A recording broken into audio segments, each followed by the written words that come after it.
Hey everyone. All right, so in this video, I will be showing you all how I transformed this super duper affordable lace closure wig from Amazon from this to this. Now, if you're interested in seeing the full and complete transformation, definitely continue watching. So the wig came from Amazon. It's a 20-inch 4x4 body wave closure lace wig. This is the hairline. These are the knots, and it actually came with an elastic band. So I had got this link from a client who actually sent in a wig to have like customized. It's super thin, so what I'll be doing is I'll be adding in a bundle of body wave hair just so that I can add some more density to the wig, make it a lot more fuller because it is 150% density. So I am just going to show you guys how I like to double my wefts just so that the weft could be a lot thicker. I'm taking it from the single weft and I'm going to double it on the sewing machine. Before I do anything, I like to change my presser foot from the standard one to the open toe presser foot because it just allows this whole process to go by a lot smoother and quicker. I am going to show you guys how you can double your wefts on the sewing machine with your standard presser foot. You would just have to use your 2 index fingers to kind of hold the tracks together. I don't like doing this, so I quickly just switch out the presser foot and I just let the weft and tracks just glide through the machine. So effortless, so seamless like this. So yeah, I just wanted to give you guys like a quick little glimpse at how I like to double my tracks. And you guys can see like this is just how the standard presser foot results are. And then this is the open toe presser foot results. It's a lot more smoother. So yeah, now I'm just adding that bundle that I doubled. I'm adding that into the wig like so, and I'm adding it mainly in the back area and just ensuring that the fullness is there. And as you guys can see, compared to how the wig was looking before, she looks a lot more fuller. Of course, the ends are going to look a little straggly because I'm not sure if this wig was fully 20 inches, but once I added a 20-inch bundle into the wig, it will want to look a lot more fuller. But as you can see, my 20-inch bundle seems a lot longer than the 20-inch length on the wig. But I am going to do a bleach bath, so I'm using 20 volume clear developer along with my Beach Baby Lights powder. There go my bleach bath. If you guys need a full tutorial on it, you can check out the video that will be somewhere around here for you to click. And I'm just going to dip this entire wig into the bleach bath, and I'm going to let it process for about 45 minutes to an hour and a half. Please, guys, use gloves when doing this, okay? Or definitely do it in the bathroom where there's a sink readily available so that you can wash your hands, because you do not want to let this bleach sit on your hands. It will burn, okay? So do not do as I do, all right? So this is the process of the bleach bath after about 30 minutes, and I just went ahead and rinsed it out after about an hour and a half just to get that brown base. I'm going to show you guys how brown the hair got. It got super duper brown. So you can bleach this hair. I do believe it's virgin. It's just not a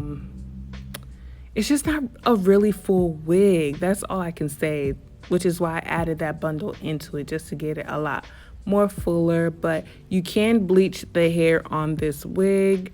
I did end up removing that elastic band, but I added in my own.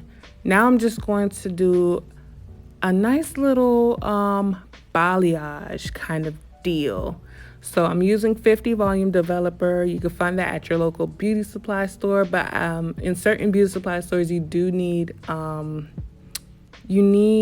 a license to get the 50 volume developer, so you can order it off of Amazon if you want. But yeah, so I'm just going to part out this section.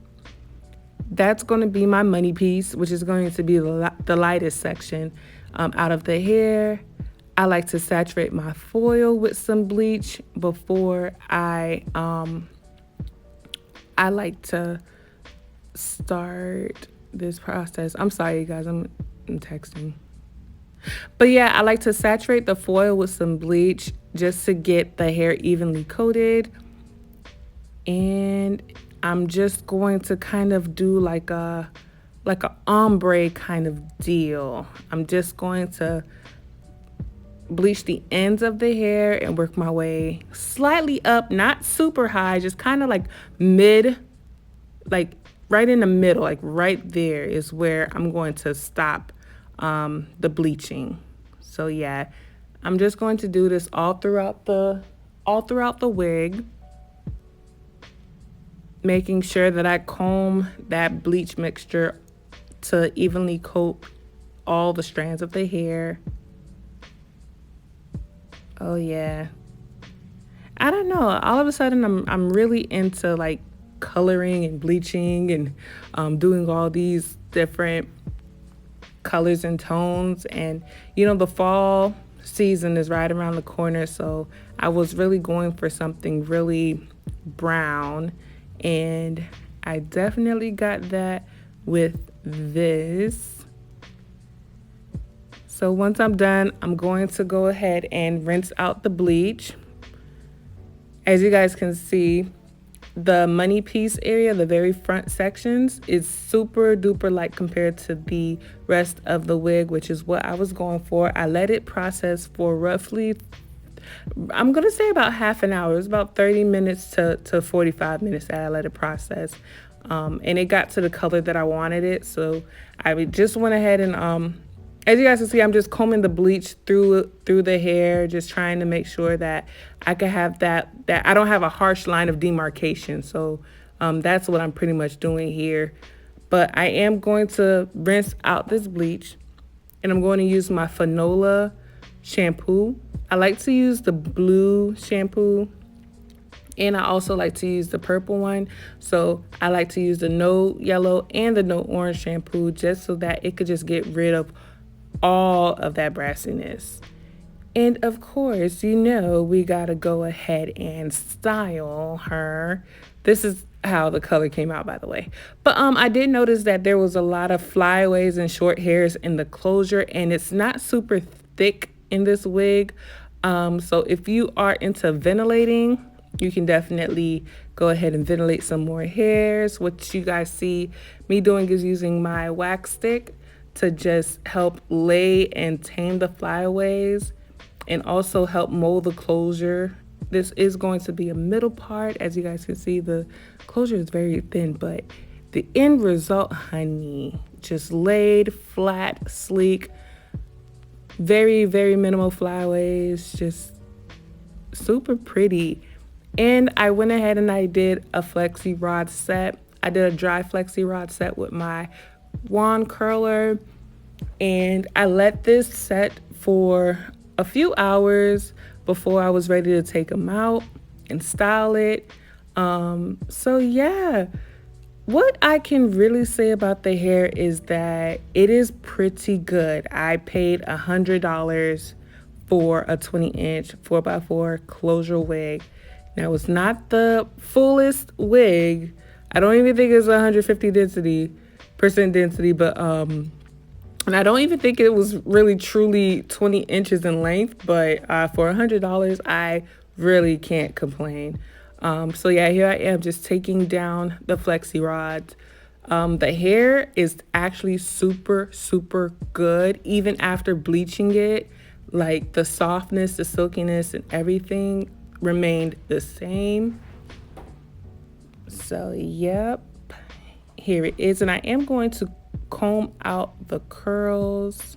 I just wanted to show you guys what I'll be using to kind of aid in that, just so that I can have some added slip.